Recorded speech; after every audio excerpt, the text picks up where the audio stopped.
ఆహ్వానిస్తాం. చెప్పండి కూడా దేవుని స్తోత్రం కలుగును గాక.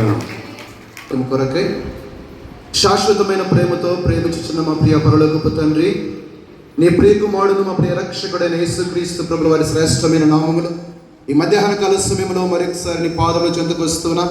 ఇంతవరకు ప్రభువా నీ సందేశాలు వినిపిస్తూ వచ్చారు. మరొక సందేశం కొరకై తండ్రి నీ కొరకై వేచి ఉంటుండగా ప్రియ పరిశుద్ధాత్మ దేవ, నీ సన్నిధిలో నీ దాసు నిలబెట్టుకొని మీరు మాట్లాడవచ్చిన ప్రతి మాటకై స్తోత్రాలు చెల్లిస్తూ ఉంటున్నా. దయగల తండ్రి, నీ ఆత్మతో అభిషేకించండి. నీ పరిశుద్ధాత్మ ప్రేమ వాక్కును నీ యొక్క దాసుని నోట నుంచి మీరే మహిమ పొందను అడుగుచ్చు. వినిచ్చిన మా అందరికి వినడానికి గ్రహించడానికి హృదయాన్ని అర్థం చేసుకుని కృపను దయచేయమని సమస్త ఘనత మహిమ ప్రభావముల కీర్తినికి ఆరోపించుకోవచ్చు. యేసు పరిశుద్ధమైన నామములో స్తోత్రించి ప్రార్థించడి వేడుకొని పొందిన మా పరమ తండ్రి, ఆమేన్. వేసన్న గారు, వీరపురం వేసన్న గారిని ఎప్పుడు చూసినా అది పరిశుద్ధ గ్రంథంలో ఒక వాక్యం నాకు గుర్తొస్తుంది. అదేంటంటే అది కన్నా 12వ అధ్యాయంలో 1వ అధ్యాయంలో దేవుడు అబ్రాహాముతో మాట సెలవిస్తాడు. అబ్రాహాముగానే ఉంటాడు. ఏమనిస్తాడంటే కానీ, నీ బంధువుల యొక్క నుండి, నీ దేశం నుండి, నీ తండ్రి ఇంటి నుండి నువ్వు బయలుదేరి నేను నీ చూపించే ప్రదేశానికి రమ్మని చెప్పాడు. నిజంగా ఒక్కోసారి కాదు, చాలా ఆశ్చర్యం అవుతుంది. అనిల్ గారు బయట ఉన్నారు, అనిల్ గారు లోపలికి బాగుంటుంది. చాలా ఆశ్చర్యపోతుంది. ఎందుకు ఆశ్చర్యపోతుంది అంటే కన్నా, అనేక మంది మరి మందిరం స్థాపించేటప్పుడు అన్ని సార్లు ఆలోచిస్తారు.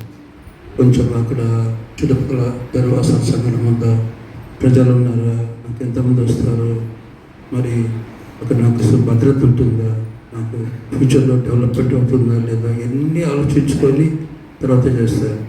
అలా కాకుండా ఉన్న పలంగానే దేవుని యొక్క మాటకు విధేయత చూపించి మరి ఇక్కడికి వచ్చి మరి పరిచయం ఆరంభించడం అనేది చాలా గొప్ప సంగతి. దీన్ని బట్టి నేను ఎంతగానో మరి గర్విస్తున్నాను, హర్షిస్తున్నాను, సంతోషిస్తున్నాను. మరి ధన్యవాదాలు తెలుపుతున్నా. వేసిన గారికి ప్రార్థన చేస్తున్నాను. మా అమ్మని ప్రేమించే మా పర్లకు ప్రభావ మరిస్తారండి. ఈ యొక్క సమయంలో మరి యేసుక్రీస్తు ప్రార్థన 3వ సంపన్నంగా ఇక్కడ చేయించుడుగా గడిచిన సంవత్సరాన్ని మీకు సంరక్షణ, మీ యొక్క కాపుదల, మీ యొక్క క్షేమం, మీకు భద్రత దయచేసాను. స్తోత్రం చేస్తున్నాను. కొద్దిగా ప్రభావ మీ యొక్క నామంలో తండ్రి, మీ పాటలతో వాక్యంతో మీ నామం మరిచిన దాని స్తోత్రం చెప్తున్నాను. మరి ప్రభావ మీ దాసులు మీ పక్షంలో నిలబడి మీ యొక్క వాక్యం ప్రకటించబోతుండగా తండ్రి ఆయన నోటికి సామర్థ్యం కలిగజేస్తుంది. జీవి కలిగించే మాటలు మాతో మాట్లాడమని ప్రభువును సృష్టికర్తని ప్రేక్షకుడు యేసుక్రీస్తు ద్వారా వేడుకొచ్చున్నాం తండ్రి. ఈ ప్రాంతంలో తండ్రి మందిరాన్ని ప్రారంభించడం 3 సంవత్సరాలు అడుగు పెట్టడానికి మీరు చూపించిన కృపకై మీకు స్తోత్రం చెల్లిస్తున్నాం. పవన్ ప్రభా పాస్టర్ గారికి నేను మీరు ఇచ్చిన భారాన్ని బట్టి నీకు స్తోత్రం, నాయన మీ ఆశీర్వాదాన్ని బట్టి మీకు స్తోత్రం చెల్లిస్తున్నాం. ఇక్కడికి చేరుకొచ్చిన అందరి కొరకు నేను ప్రార్థన చేస్తున్నాం.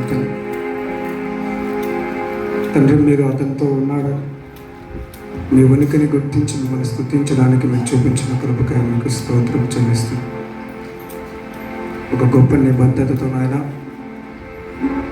పిలిచిన దేవుడు, నమ్మకమైన దేవుడు అని విశ్వాసంతో నడవడానికి మీరు చూపించిన కృపకై మీకు స్తోత్రం చెల్లిస్తున్నాం. పాస్టర్ గారి పరిచర్యను, వారి కుటుంబ సభ్యులందరి కొరకు మేము ప్రార్థన చేస్తున్నాం. మీరు ఆశీర్వదించమని, ఈ ప్రాంతంలో ఇంకా విస్తారంగా మీ పరిచర్యను మీరే కొనసాగించమని యేసు నామములో అడుగుచున్నాము తండ్రి, ఆమేన్.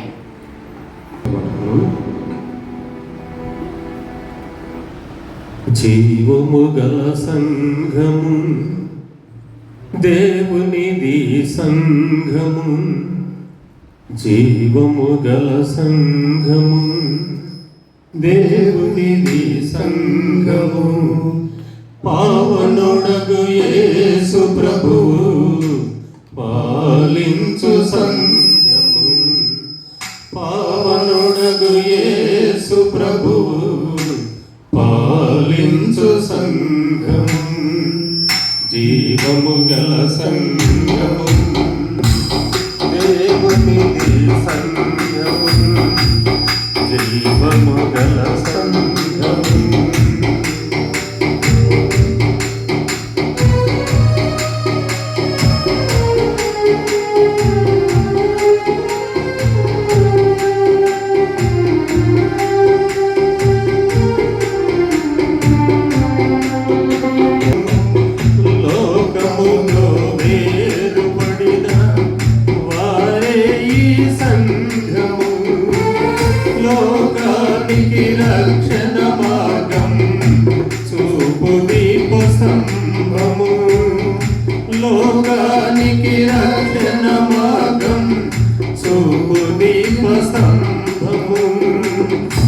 జీవము గల సంఘము దేవునికి సంఘము జీవము గల సంఘము దేవునికి సంఘము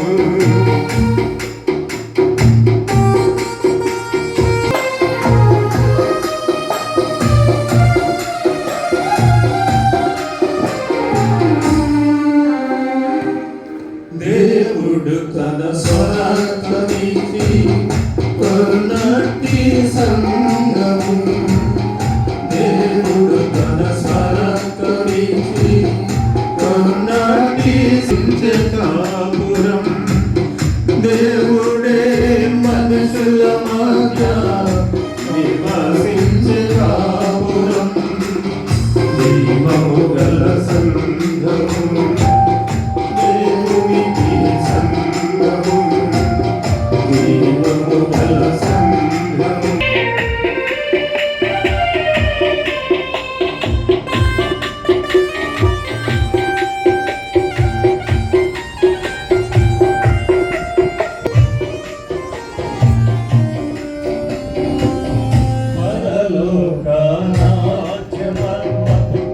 ప్రత్యక్షత సంఘము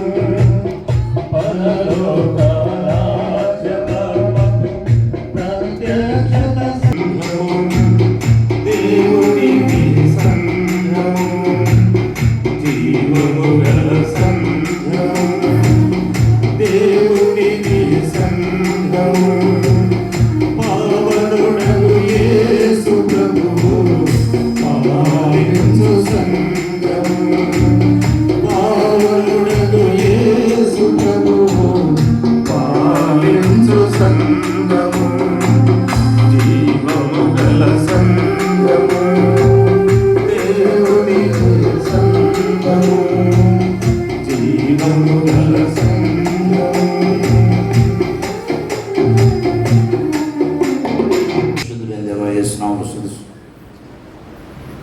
ఇంతవరకు ప్రతి కార్యక్రమం ద్వారా మీరు మాట్లాడారు, మమ్మల్ని బలపరిచారు. స్తోత్రాలు ప్రభు. అని దాసుడు నిలబడి ఉంటుండగా బలమైన ఆత్మ అభిషేకంతో నింపండి. మీరు మాట్లాడండి, మమ్మల్ని బలపరచండి. రక్షణ లేని వారికి రక్షణ తెచ్చామని యేసు నామమున వేడుకుంటున్నాము తండ్రి.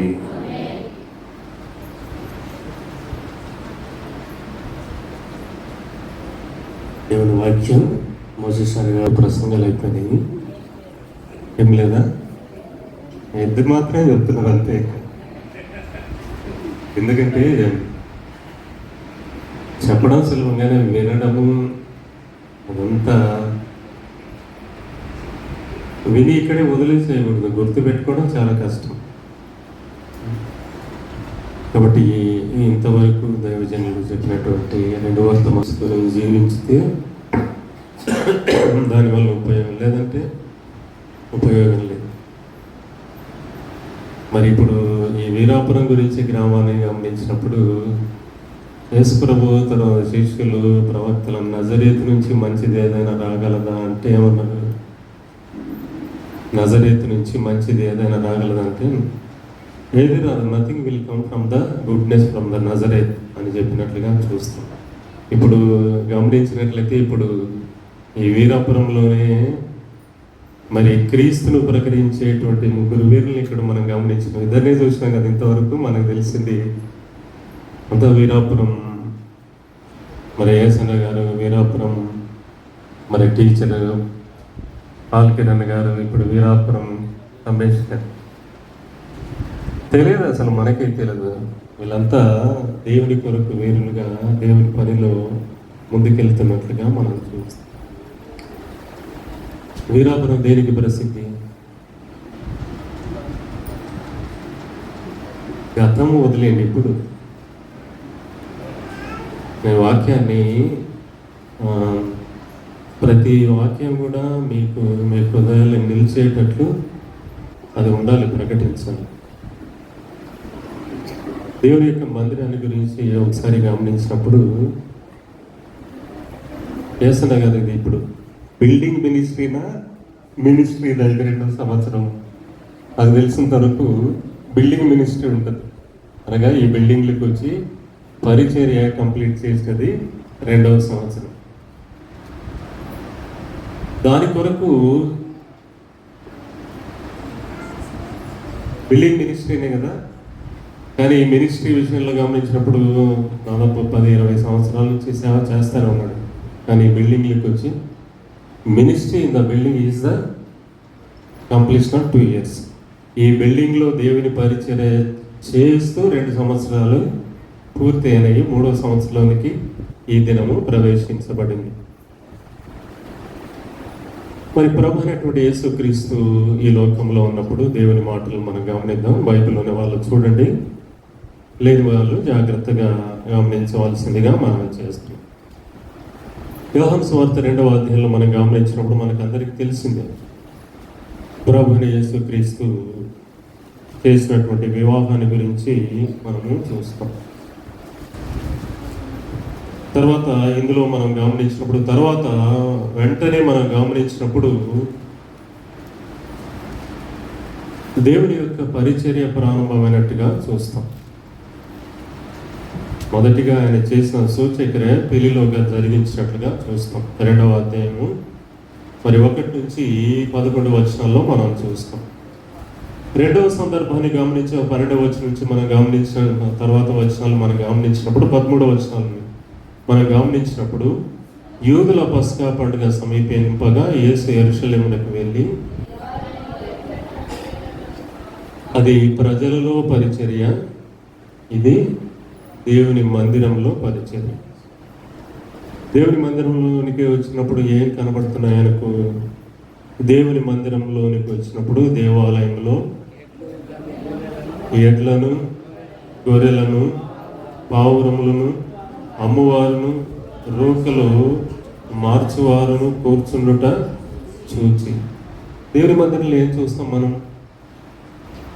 దేవుని మందిరంలో మనం చూస్తే మరి ప్రభు యేసుక్రీస్తు చెప్పినట్టుగా యెషయా గ్రంథంలో 56వ అధ్యాయంలో గమనించినట్టుగా ఏం చెప్తున్నాడు? నా మందిరము సమస్త జనులకు ప్రార్థనా మందిరం అనుకోండి. ఇక్కడ ఏం కనబడుతున్నాయి? యేసు ప్రభు సంఘంలోనికి వచ్చి చూచినప్పుడు, దేవాలయంలోనికి వచ్చి చూచినప్పుడు ఇవన్నీ కనబడుతున్నట్టుగా చూస్తాం. దేవుడు వాటినన్నిటినీ పారద్రోలి ఏం చేసినాడు? సంఘాన్ని పరిశుద్ధపరిచినట్టుగా మనం చూస్తాం. మార్కు సువార్త 11వ అధ్యాయంలో గమనించినప్పుడు 15వ వచనము, 16, 17వ వచనంలో ఇవే సంగతులు అక్కడ రాయబడినాయి. నా మందిరము సమస్త జనులకు ప్రార్థనా మందిరము అనబడును, దానిని మీరు దేవుని యొక్క మందిరం ఎలాగ తయారైపోయింది అనేది గమనించినప్పుడు దేవుని మందిరము అక్కడ దొంగల గుహగా కనపడుతున్నట్టుగా చూస్తాం. లూకాసు వార్త 19వ అధ్యాయం 46వ వచనంలో మనం గమనించినప్పుడు ఇదే ప్రస్తావన మరి సువార్తికులు 3 రాసినట్లుగా చూస్తాం. ఆయన దీనిని వ్యాపారపు టిల్లుగా మార్చినట్లుగా చూస్తాం. దాన్ని ఎవరు పట్టించుకోవడం లేదు. Nobody cares about the God church. దేవుని యొక్క మందిరాన్ని గురించి ఎవడన్నా పట్టించుకునేవాడు ఉన్నాడా? యేసు ప్రభు వచ్చినప్పుడు తప్ప. ఒకటైతే దొంగలుగా కనబడుతుంది. 2వ సందర్భాన్ని మనం గమనించినప్పుడు వ్యాపారపు టిల్లుగా, బిజినెస్ హౌస్గా మారిపోయినట్లుగా, బిజినెస్ సెంటర్గా మారిపోయినట్లుగా మనం చూస్తాం. ఆ సందర్భాన్ని గమనించినటువంటి ప్రభువైన యేసుక్రీస్తు యోహాను సువార్త 2వ అధ్యాయం 15వ వచనంలో మనం గమనించినప్పుడు వీళ్ళంతా ఎవరంతా పీటలు వేసుకొని, ఇప్పుడు గోల్డ్ షాప్కి వెళ్ళినప్పుడు, బంగారు షాప్కి వెళ్తే అందరూ పీటలు వేసుకొని మీకు పీటలు వేసి కూర్చోబెట్టి ఎలా వ్యాపారం చేసుకుంటున్నారు, దేవుని మందిరంలో కూడా వీళ్ళంతా వ్యాపారం చేస్తున్నట్టుగా మనం చూస్తాం. వాళ్ళు ఏం చేస్తున్నాడు? మరి కూర్చుండడు చూచి తాళతో కొరడాలు చేసి గొర్రెలను, ఎడ్లను దేవాలయంలో తోళ్ళు వేసి రూకలు మార్చువారి రూకలు చలివేసి వారి బలలో పడద్రోసి పావురముల అమ్మవారితో వీటిని ఇక్కడ నుండి తీసుకొని పొండి నా తండ్రి ఇల్లు వ్యాపారపు ఇల్లుగా చేయకూడని చెప్పారు. దీన్ని బట్టి మనకేం తెలుస్తుంది? యేసు ప్రభు రాకముందు మరి ప్రవక్తలు గమనించినప్పుడు ప్రవక్తలు కూడా అప్పుడప్పుడు దేవుని యొక్క మందిరాన్ని రిపేర్ చేసినట్లుగా చూస్తాం. కానీ ఇక్కడైతే రిపేర్ చేసినారు కానీ తిరిగి జరగవలసినటువంటి పనులన్నీ యథాతథం అంటే ఆ దేవుని యొక్క మందిరంలో ఏమేమి ఉన్నాయనేది మనం గమనించినాం. 15వ వచనంలో గమనించినప్పుడు అందులో ఉన్నటువంటి ఎడ్లను, గొర్రెలను, పావురములను అన్ని పెట్టుకుని బిజినెస్ చేసుకున్నట్టుగా మనం చూస్తాం. ప్రభువుని యేసుక్రీస్తు మరి ఆ మందిరంలోనికి ప్రవేశించి వారిని పూర్తిగా తీసివేసినట్లుగా మనం ఈనాటి కాలంలో గమనించినప్పుడు ఇలాంటివి కనపడలేదు, కానీ అలాంటి కార్యక్రమాలే జరుగుతున్నట్టుగా మనం చూస్తాం. మనకు తెలిసిన సంఘాల్లో జరగడం లేదు, తెలియని సంఘాల్లో ఈ దుర్వ్యాపారం ఒకటి. యేసు ప్రభు చెప్పినట్లుగా నా మందిరం సమస్త జనులకు ప్రార్థనా మందిరం అనబడును, కానీ మీరు ఎవరు దాన్ని దొంగల గుహగా చేసినారు అనేది గమనించినప్పుడు ఇప్పుడు ఒకసారి చెప్పినాము.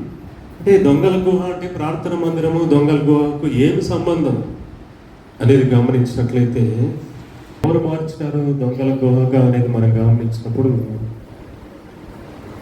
దేవుడు ఎంతో శ్రేష్టమైన మందిరాన్ని వాళ్ళకి ఇచ్చినప్పుడు అలాగా మార్చినట్లుగా చూస్తాం. మరి చదువుకున్న వాళ్ళకు తెలుస్తుంది, చదువురాని వాళ్ళకు ఇంకా చాలా సంగతులు ఉంటాయి. దేవుని మందిరం అంటే ఏంటి అనేది మనం గమనించినప్పుడు ఏంటి దేవుని యొక్క మందిరం? ఇక్కడ ఏం రాస్తాడు? ఏముంది అక్కడ? ఏమున్నది? దానికంటే ముందుగా మనం గమనించినట్లయితే దేవుని మందిరం అంటే దేవుని యొక్క సన్నిధి. అంటే ఈ ఆలయంలో, ఈ ఆవరణలో దేవుని యొక్క ప్రజెన్స్, ప్రత్యక్షత ఉన్నది అనేది మనం చూస్తాం. మరి పాత నిబంధన కాలం నుంచి ఇంతవరకు మనం గమనించినట్లయితే దేవుని యొక్క మందిరాన్ని గురించి చరిత్ర మీకు తెలియాలనుకున్నప్పుడు దేవుని యొక్క మందిరాన్ని గురించి దేవుని యొక్క పిల్లలు ఎంతో అతిశయించేటువంటి వారు, కానీ దేవుని భయం లేకుండా జీవించేటువంటి వారు. దేవుడు ఉన్నాడు, దేవుని సన్నిధి మాకుంది అనేటువంటి రీతిగా వారు విర్రబీగేటువంటి వాళ్ళే, కానీ దేవుడు వారిని బట్టి, వారి ప్రవర్తన బట్టి దేవుడు ఏమాత్రం కూడా వారిని సహించలేదు. ఒకసారి సమూయేలు మొదటి గ్రంథాన్ని మనం గమనించినప్పుడు అక్కడ మనం గమనించినప్పుడు మరి యాజకులైనటువంటి వారు, తర్వాత మొదటి దేవుని సేవకుడు యాజకుడు అయినటువంటి ఏలి, వీరంతా ఎలాగున్నారంటే దేవుని యొక్క మందిరంలో పాపం చేసేటువంటి వాళ్ళు. దేవుని యొక్క మందిరం మనం 2 సందర్భాలు గమనించాం. మీరు దేవుని యొక్క మందిరాన్ని దొంగల గుహగా మార్చారు, దేవుని యొక్క మందిరాన్ని ఒక బిజినెస్ సెంటర్ లాగా మార్చారు, వ్యాపారపు టిల్లుగా మార్చినారని. మొదటి సమూయేలు గ్రంథంలో మనం గమనించిన 2వ అధ్యాయంలో మనం గమనించినప్పుడు దేవుని సేవకుడు, దేవుని యాజకుడు అయినటువంటి ఏలి దేవుని యొక్క మందిరాన్ని, దేవుని యొక్క తన పిల్లలను దేని కొరకు వాడుతున్నాడంటే గాడ్ సెంటర్, దేవుని యొక్క ఆలయం దేని కొరకు వాడుతుంటే it has become a house of a prostitute, వ్యభిచారపు ఇల్లుగా వాడబడింది. ఎంత భయంకరం! దేవుని యొక్క సన్నిధి ఉండవలసినటువంటి దేవుని యొక్క ఆలయము యాజకుడైనటువంటి ఏలి కుమారులు దేవుని మందిరానికి వచ్చినటువంటి వారందరితో వ్యభిచారం చేయడానికి అది వారికి నిలయముగా, ఆలయముగా మారినట్టుగా చూస్తాం. దేవుని సన్నిధి ఉన్నది, దేవుని సేవ జరుగుతుంది, కానీ వారు మాత్రం భయంకరమైనటువంటి తీరులో ఉన్నారు. యుద్ధం వచ్చినప్పుడు ఇశ్రాయేలీయులు ఫిలిష్తీయులతో యుద్ధానికి వెళ్ళినప్పుడు అక్కడ ఓడిపోతున్నారు. మొదటి సమూయేలు గ్రంథం 4వ అధ్యాయంలో గమనించినప్పుడు ఇది చరిత్ర, దేవుని మందిరాన్ని గురించి చరిత్ర. ఇశ్రాయేలు మరి ఫిలిష్తీయులతో యుద్ధానికి వెళ్ళినప్పుడు ఆ యుద్ధంలో ఓడిపోతున్నారు. వాళ్ళంతా అనుకున్నారు మన దేవుని తీసుకుని వెళ్దాం యుద్ధానికని. యుద్ధానికి దేవుని యొక్క మందసాన్ని మోసుకొని వచ్చారు. ఆనాటి కాలంలో మందిరాలు లేవు, కానీ మందసము అనగా దేవుని యొక్క సన్నిధి, దేవుని యొక్క ప్రత్యక్షత, దేవుని యొక్క మరి అక్కడ మరి నివాసము అనేది మనం చూస్తాం. అక్కడికి వచ్చినప్పుడు మనం గమనించినట్లయితే వీళ్ళంతా మనం ఓడిపోతున్నాం, మనకు దేవుడు లేనందువల్ల ఓడిపోతున్నాం, మన సన్నిధిలోనికి దేవుని తీసుకొని వెళ్తామని వారు దేవుని మందసాన్ని యుద్ధ భూమిలోనికి తీసుకెళ్ళినట్లుగా మనం చూస్తాం.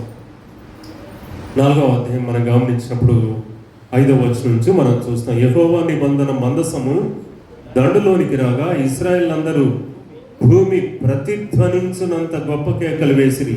ఫిలిస్తీన్లు ఆ కేకలు విని హెబ్రీల దండిలో ఈ గొప్ప కేకల ధ్వని ఏమని అడిగి యెహోవా నిబంధన మందసము దండులోనికి వచ్చనని తెలిసికొని జడిసి దేవుడు దండులోనికి వచ్చనని అనుకుని అయ్యో మనకు శ్రమ, ఇంతకునుపు వారిలాగా సంభ్రమింపలేదు, అయ్యయ్యో మహాశూరుడగు ఈ దేవుని చేతిలో నుండి మనలను ఎవరు విడిపింపగలరు.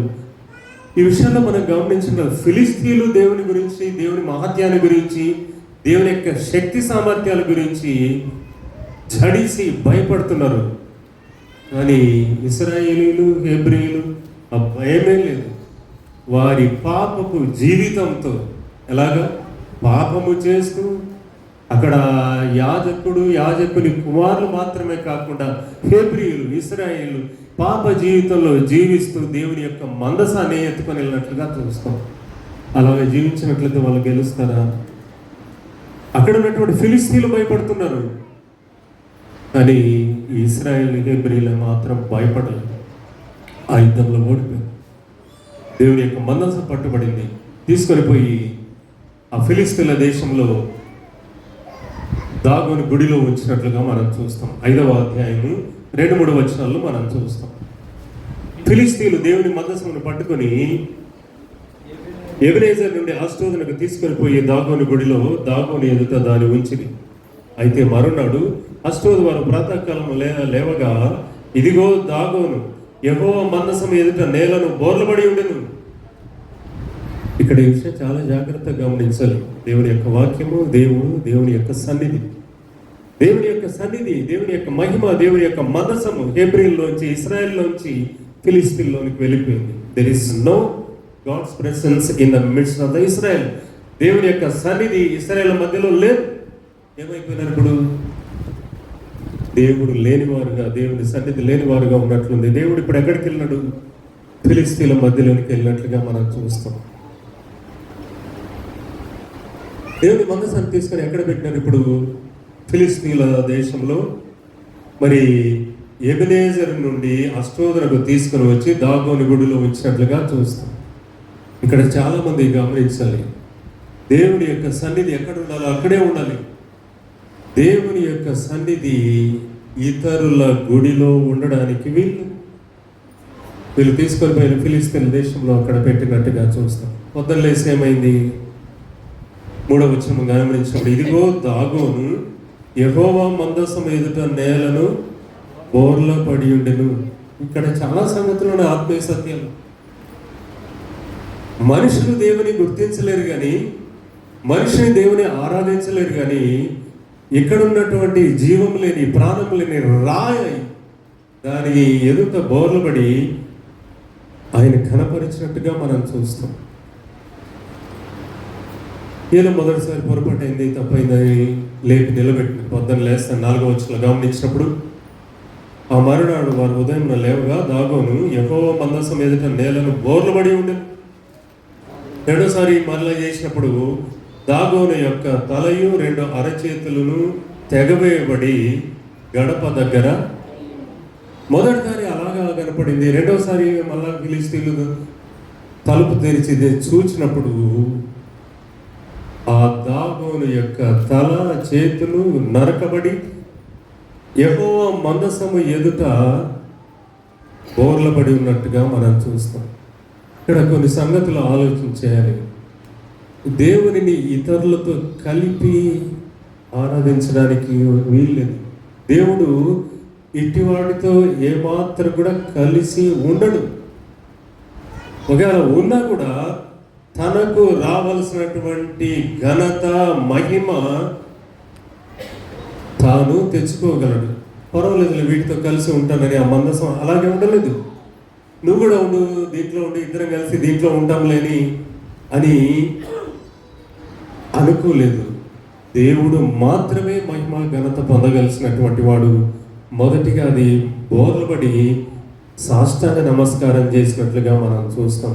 రెండవసారి దాని తల, చేతులు మరి తెగవేయబడి మరి తిరిగి దేవుని యొక్క మందసాన్ని ఎదుట పడినట్టుగా మనం చూస్తాం. ఇవన్నీ మనం గమనించినప్పుడు దేవుడు తనకు రావాల్సినటువంటి ఘనత, తనకు రావాల్సినటువంటి మహిమ ఎవరికి రానివాడు, తానే మహిమ ఘనత పొందడానికి అర్హుడుగా ఉన్నట్టుగా మనం చూస్తాం. దేవుని యొక్క సన్నిధి మరి ఇతర వాటితో కలపడానికి వీల్లేదు. ఇక్కడ ఒక సందర్భం చెప్పాలి. దేవుని విశ్వాసం వచ్చినాడు, బాప్తీసం తీసుకున్నాడు, ఆరాధనకు వస్తాడు, ఆరాధిస్తాడు, దేవుని యొక్క రక్త మాంసాల్లో పాల్గొంటాడు. మరి ఇంటి నిండా చూస్తే అవే ఎలాగా? మరి దేవుడు కలిసి ఉంటాడా? ఇక్కడ మరి మనకు ప్రాక్టికల్గా కనబడుతుంది. దేవుని అక్కడ మందిరం ఉన్నప్పుడు దేవుడు సైలెంట్గా ఉండువాడు కాడు. దానిని తొత్తినీయులుగా చేసి తనకు రావాల్సినటువంటి మహిమ ఘనత తాను పొందుకున్నట్టుగా మనం చూస్తాం. అన్నిటికంటే ముఖ్యంగా మనం గమనించినప్పుడు, మొదట్లో మనం గమనించిన దేవుని యొక్క మందిరాన్ని మొదటిలో లేదు, మందసమే. అది ప్రత్యక్ష గుడారాల్లో ప్రయాణమైపోతూ ఉండేది. దావీదు దేవుని కొరకు మందిరాన్ని కట్టాలనుకున్నాడు. నాతాను ప్రవక్త వచ్చి మళ్ళీ మాట్లాడినాడు. తిరిగి దేవుడు అడ్డగించి, నువ్వు వద్దు, నీ కుమారుడు కడతాడు అన్నాడు. సొలొమోను దేవుని కొరకు ఒక శ్రేష్టమైనటువంటి మందిరాన్ని కట్టించినాడు. 8వ అధ్యాయంలో గమనించినప్పుడు మరి విపరీతమైనటువంటి ప్రార్థన చేసినాడు. ఏమని ప్రార్థన చేసినాడు? ప్రభువా, నీ కొరకు ఈ ప్రపంచంలో లేనంటే గొప్ప మందిరాన్ని కట్టినాను, నువ్వు ఇక్కడ వచ్చి ఉండు, నీ సన్నిధి ఉంచు, మేము చేసినటువంటి ప్రతి ప్రార్థనను విను, ఈ స్థలంలో మేమేమేమైతే ప్రార్థన చేసామో దాన్ని విని దానికి జవాబు దయచేసి అని 1వ రాజుల గ్రంథము 8వ అధ్యాయంలో మనం చూస్తాం. తర్వాత దేవుడు వీటన్నిటిని బట్టి విన్నాడు. అలా సీరియస్గా ఉంటున్నారు, వింటున్నారా లేదా అర్థం కావడం లేదు, అంత బయటికి వెళ్ళిపోయినారేమో. బాడీ శరీరాలు ఇక్కడ కనపడుతున్నాయి, మనసు అంతా చక్రాలు తిరుగుతుందేమో అనిపిస్తుంది. ఇక్కడ ఈ విషయంలో గమనించినప్పుడు మరి సొలొమోను ఎలాగ ప్రార్థన చేసినాడంటే, దేవునిని తీసుకొని వచ్చి దేవుని యొక్క మందిరములో బంధించినాడు. ఇక్కడి నుంచి పోవాకు, మా ప్రజలంతా వస్తారు, నీ దగ్గర ప్రార్థన చేస్తారు, నువ్వు ఇక్కడే ఉండి వారి ప్రార్థనలు విని వారికి కావాల్సిన జవాబు దయచేయాలనేది సొలొమోను యొక్క ప్రార్థన. సొలొమోను ప్రార్థన చేసినప్పుడు దేవుడు అంగీకరించాడు. 9వ అధ్యాయం 1వ రాజుల గ్రంథం 9వ అధ్యాయము 1-2 వచనాలు మనం గమనిద్దాం.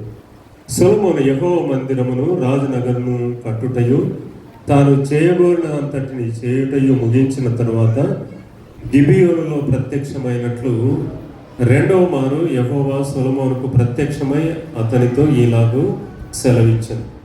నా సముఖమందు నీవు చేసిన ప్రార్థన విన్నపములను నేను అంగీకరించి తిని నా నామమును అక్కడ సదాకాలము ఉంచుటకు నీవు కట్టించిన ఈ మందిరమును పరిశుద్ధపరిచి ఉన్నాను. నా దృష్టియు నా మనస్సును ఎల్లప్పుడూ ఇక్కడ ఉండును. ఇవి ఎవరు చెప్పేటువంటి మాటలు? దేవుడే మొదటిసారి సొలొమోనుకు ప్రత్యక్షమై అతనికి కావాల్సిన జ్ఞానాన్ని అంతా ఇచ్చినాడు.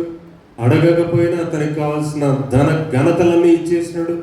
రెండవసారి మందిరం కట్టిన తర్వాత, మందిరంలో సొలొమోను ప్రార్థన చేసిన తర్వాత మరి ఇక్కడ 2వ మారు యెహోవా సొలొమోనుకు ప్రత్యక్షమై ఈ రీతిగా సెలవిస్తున్నాడు.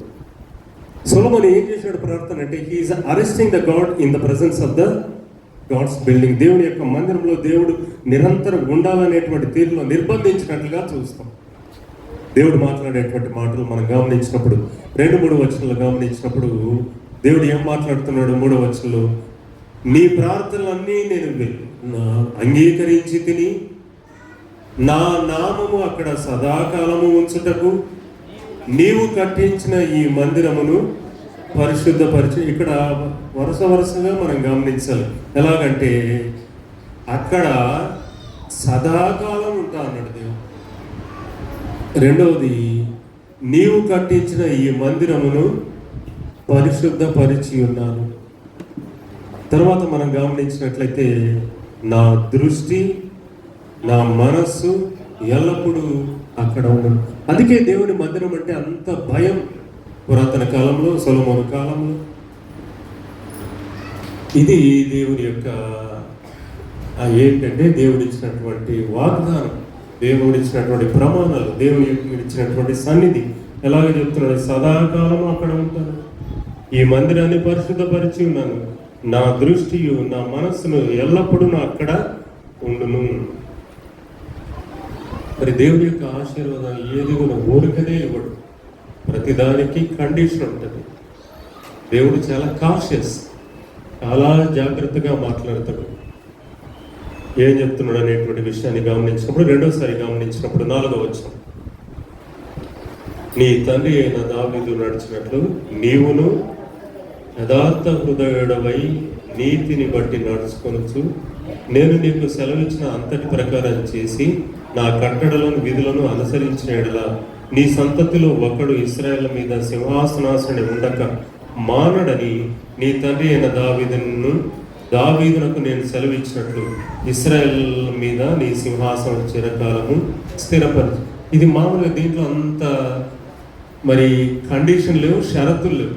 కానీ 6వ వచనం నుంచి మనం గమనించినట్లయితే దేవుని యొక్క ఖచ్చితత్వం, దేవుని యొక్క కండిషన్స్, దేవుని యొక్క మరి ఈ ఆశీర్వాదాలు ఎప్పుడు నువ్వు పొందుకోగలవు అనేది గమనించినప్పుడు 6వ వచనం, అయితే మీరే కానీ మీ కుమారులే కానీ ఏ మాత్రమైనా నన్ను వెంబడించుట మాని నేను ఇచ్చిన ఆజ్ఞలను కట్టడలను అనుసరింపక ఇతరమైన దేవతలను కొలిచి పూజించిన ఎడల నేను ఇశ్రాయేలుకి ఇచ్చిన ఈ దేశంలో వారిని ఉండనీయక వారిని నిర్మూలన చేసి నా నామమునకు నేను పరిశుద్ధపరచబడిన ఈ మందిరమును నా సముఖములో నుండి కొట్టివేసేదను. ఇశ్రాయేలు సర్వజనులలో చెదరిపోయి సామెతగాను హేళనగాను చేయబడుతుంది. ఇక్కడ ఈ విషయాన్ని గమనించినప్పుడు దేవుడు చాలా జాగ్రత్తగా మాట్లాడతాడు. సొలొమోను చేసినటువంటి ప్రార్థనకు ఆయన మనవులన్నింటినీ ఆలకించి, ఓకే మై సన్, నేను సదాకాలం ఇక్కడ ఉంటాను, ఈ మందిరాన్ని పరిశుద్ధపరిచి ఉన్నాను, తర్వాత నా దృష్టి నా మనసు ఎల్లప్పుడూ ఇక్కడే ఉంటుంది. కానీ నువ్వు మాత్రం నీ తండ్రి అయినటువంటి దావీదు ఎలాగ యథార్థ హృదయంతో జీవించినాడో అలాగ నువ్వు జీవించాలి. 6వ వచనం, అయితే మీరే కానీ 4వ వచనంలో నీవును అనేది మనం చూస్తాం. సొలొమోనుకు ఖండితంగా హెచ్చరించినాడు. 6వ వచనంలో గమనించినప్పుడు హెబ్రీయులకు ఇశ్రాయేలు జనాంగం అంతటికి సొలొమోను సంతానానంతటికి కుమారులకు ఇది హెచ్చరిక, మీరే కానీ మీ కుమారులే కానీ ఏమాత్రమైన నన్ను వెంబడించడం మాని నేను ఇచ్చిన ఆజ్ఞలు కట్టడం అనుసరింపక ఇతరమైన దేవతలను పోల్చి పూజించిన ఎడల ఏం చేస్తాడు అంటున్నాడు. మొదటిగా మనం గమనించినప్పుడు, నేను మీకు ఇచ్చినటువంటి ఈ దేశంలో మిమ్మల్ని ఉండనివ్వను. I will banish you from this country, your country. ఏ కంట్రీ? దేవుడు వాళ్ళకి ఇచ్చినటువంటి శ్రేష్టమైనటువంటి దేశాన్ని వాళ్ళు వదులుకోవాల్సి వస్తుంది. రెండో విషయాన్ని గమనించిన వారిని నిర్మూలము చేసి ఈ దేశంలో మిమ్మల్ని ఉండనియను. అంత మాత్రమే కాకుండా I will perish, I will destroy all your generation. మీ సంతానాంతటిని నిర్మూలన చేస్తాను. ఎందుకు? దేవుని విడిచిపెట్టి ఇష్టానుసారంగా జీవించినట్లయితే. మూడో విషయాన్ని గమనించినప్పుడు, నేను పరిశుద్ధపరిచిన ఈ మందిరమును నా సముఖములో నుండి కొట్టివేశాను. ఎవరికి? వాళ్ళకి ఈ మందిరం. నువ్వు ఇష్టానుసారంగా బతికేటప్పుడు నన్ను విడిచి ఈ లోకంలో ఉన్నటువంటి భ్రష్టమైనటువంటి వాటిని ఏంటంటే అనుసరించి సేవించి బ్రతుకుతూ తిరిగి నా దగ్గరికి వచ్చినట్లయితే ఏం ఉపయోగం? I will remove this assembly. నాకు ఈ మందిరమే అవసరం లేదు. ఎందుకు దేవునికి అంత ఉగ్రత? ఎందుకు దేవునికి అంత కోపం? సొలొమోను సుదీర్ఘ ప్రార్థన చేశాడు 8వ అధ్యాయంలో. సరే అని దేవుడు అన్నాడు, సదాకాలం నేను ఇక్కడే ఉంటాను, ఈ మందిరాన్ని పరిశుద్ధపరుస్తాను. 3వ విషయం కాబట్టి నా దృష్టి, నా మనసు ఇక్కడే ఉంటుంది, మీరు చేసే ప్రార్థనలను ఆలకిస్తాను. అయితే నీవు, మీరే కానీ మీ కుమారులే కానీ నన్ను విడిచి ఇష్టానుసారంగా ఈ లోకంలో ఉన్నటువంటి భ్రష్టమైనటువంటి వాటిని అనుసరించి సేవించినట్లా మొట్టమొదటిగా I will banish you from this country. మీ దేశంలో ఉండకుండా మిమ్మల్ని తీసేస్తాను. రెండవదిగా మిమ్మల్ని నిర్మూలన చేస్తాను. మూడవదిగా గమనించినప్పుడు నీవు నాకు ఇంత శ్రేష్టమైన ఎన్నో సంవత్సరాలు సువార్తలు గమనించినప్పుడు 46 సంవత్సరాలకు మన పితరులు కట్టినటువంటి ఈ మందిరాన్ని ఐ డోంట్ కేర్, దానిని నా సముఖం నా ఎదుట కనపడకూడదు. అది ఎందుకనగా ఆ మందిరంలో జరిగేటువంటి క్రియలని నేను దానిని నా సముఖంలోంచి నా ఎదుటే కనపడకూడదు. It will not before my presence. నా ఎదుట కనపడకుండా దానిని కొట్టివేసేదని. ఇంకా ఇశ్రాయేలులు సర్వ జనులలో చెదిరిపోయి సామెతగాను హేళనగాను చేయబడుదురు. 8వ వచనంలో గమనించిన అంత మాత్రమే కాదు, 8వ వచనంలో ఈ మందిర మార్గంలో వచ్చి వారందరూ దానిని చూచి ఆశ్చర్యపడి, ఏముంది అక్కడ? ఏదో మాట ఉండాలి అక్కడ. 8వ వచనం, ఈ మందిర మార్గమున వచ్చి వారందరూ దాన్ని చూసి ఆశ్చర్యపడి, ఇసీనా ఇంగ్లీష్ అది ఐసీ అంటారు చూడు, ఓహో అని అంటారు కదా, అది అట్లే ట్రాన్స్లేట్ చేసినట్లు. ఏమైంది ఈ మందిరానికి, ఏమైంది ఈ ప్రజలకు అని అడిగినప్పుడు ఈ మార్గమున పోవు వారందరూ ఏమైంది దీనికి అన్నప్పుడు ఓహో అలాగనా అని అడుగుతారు. ఎందుకు? 9వ వచనంలో మనం గమనించినప్పుడు జనులు ఇట్లందరూ ఐగుప్తు దేశంలో తమ పితరులను రప్పించిన తమ దేవుడైన యెహోవాను వారు విడిచి, దే లెఫ్ట్ దేర్ గాడ్, వారు తమ దేవుని విడిచిపెట్టి ఎక్కడికి వెళ్ళిపోతున్నారు?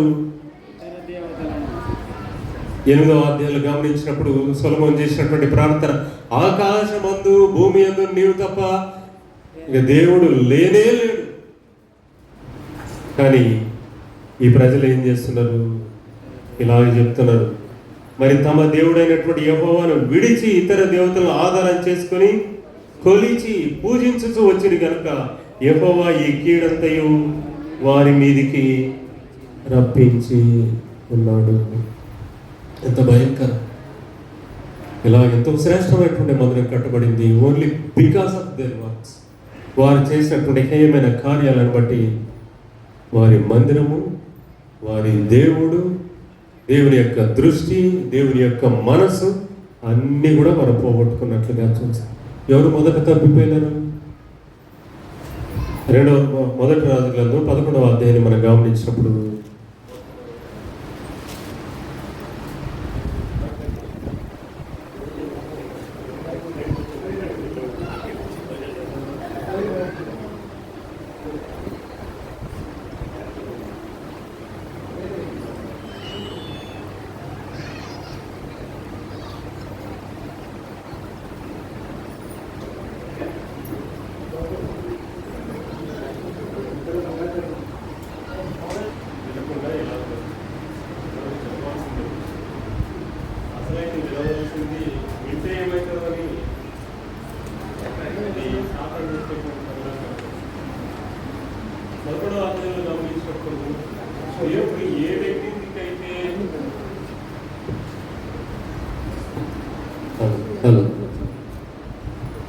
గమనించారు.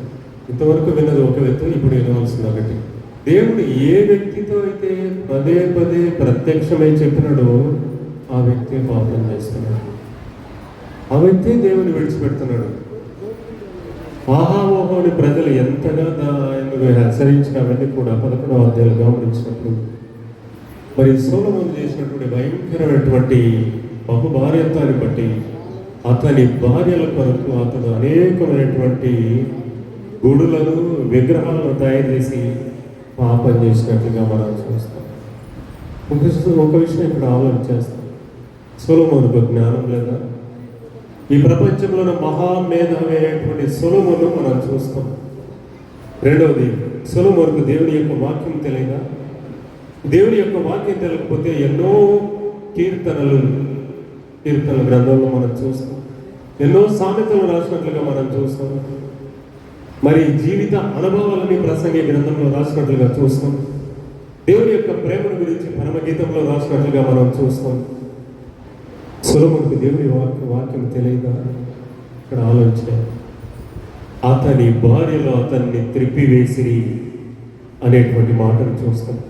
అతని భార్యలో అన్యులైనటువంటి భార్యలు దేవుని సన్నిధి నుంచి అతన్ని త్రిప్పివేసి దేవుని మందిరం పాడైపోవడానికి, కూలిపోవడానికి, అతని రాజ్యము మొక్కలు కావడానికి కారణము సొలొమోనే.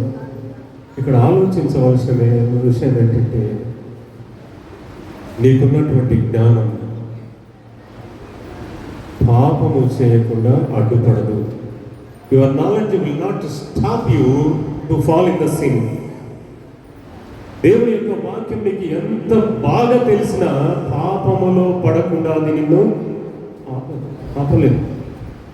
ఎంతోమంది దైవజనులు, మనకు తెలిసిన దైవజనులు, ఈ లోకంలో తెలిసిన దైవజనులు, మన దేశంలో ఉన్నటువంటి దైవజనులు, ఎంతో దైవజనులు దేవుని యొక్క వాక్యాన్ని ఎంతో అద్భుతంగా ప్రకటించేటువంటి, దేవుని యొక్క వాక్యాన్ని ప్రకటించే దైవజనులు వ్యభిచారంలో ఇరుక్కుపోయి తనకున్నటువంటి ఈ పవిత్రత అంతా పోగొట్టుకుని భ్రష్టత్వంలో ఆ పేరంటిని ఆశ్రయించుకునేటువంటి వాళ్ళుగా తయారైనారు. ఎంతోమంది దైవజనులు తనకున్నటువంటి దేవుని యొక్క వాక్యం కానీ, తనకున్నటువంటి జ్ఞానం కానీ ఈ పాపము నుంచి, పాపంలో పడకుండా ఆపలేకపోయింది. దాని కారణాన్ని బట్టి పాత నిబంధన కాలంలో మందసం పట్టుబడింది, వెళ్ళిపోయింది. మరి రాజుల కాలంలో మనం గమనించినప్పుడు, 2వ దినవృత్తాంతాల ఆఖరి అధ్యాయాలు గమనించినప్పుడు, సొలొమోను కట్టించిన ఈ మందిరాన్ని రాతి మీద రాయి లేకుండా పూర్తిగా కూలదోసి యెరూషలేము పట్టణాన్ని కాల్చివేసి నిర్మూలన చేసినట్లుగా చేస్తాం. కారణం సొలొమోను తర్వాత వచ్చినటువంటి రాజులు చేసినటువంటి పాపం.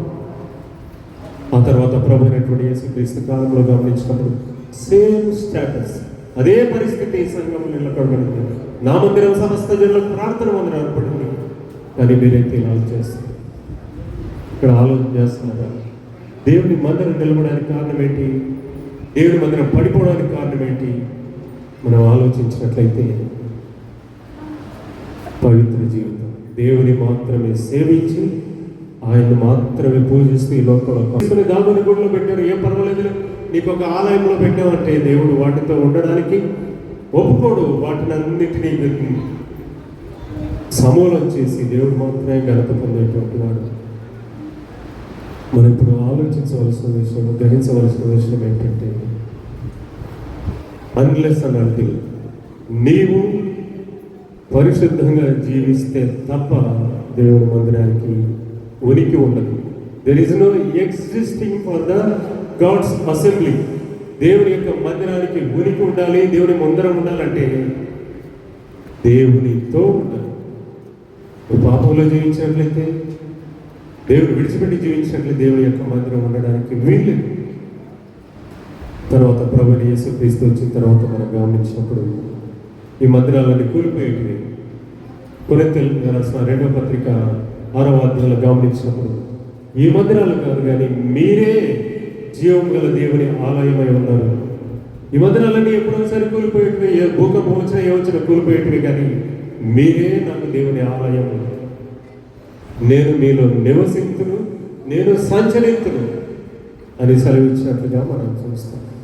అక్కడ కూడా నువ్వు పరిశుద్ధంగా పవిత్రంగా జీవించకపోతే, దేవునికి ఇవ్వాల్సిన ఉన్నత స్థానం ఇవ్వకపోతే అక్కడ కూడా దేవుడు ఉండడు. కాబట్టి ఈ విషయాలను గమనించినట్లయితే మన మీద, మన జీవితాల మీద దేవుని యొక్క సన్నిధి, దేవుని యొక్క ఉనికి మనలో ఉంటుంది, మన మీద ఆధారపడుతుంది. ఎప్పుడైతే మనం తగ్గిపోతామో దేవుడు కూడా మనల్ని వదిలేసి వెళ్ళిపోతాడు. మనం గమనించిన దేవుని అంగీకరించినటువంటి ఆ దయ పట్టినటువంటి విషయం, దేవుని అంగీకరించలేదు, ఖాళీగా ఉంది. 7 దురాత్మలు వచ్చి పాడు చేస్తాం. కాబట్టి దేవునికి ఆలయముగా పరిశుద్ధంగా జీవించాలనేది దేవుని ఉద్దేశం. అప్పుడే మన మందిరాలు, మన జీవిత మందిరాలు నిలబడతాయి. దేవుడి యొక్క వాక్యాన్ని దీవించుకున్నాక థ్యాంక్ యూ. చప్పట్లు బట్టి దేవుని గణపరచడం.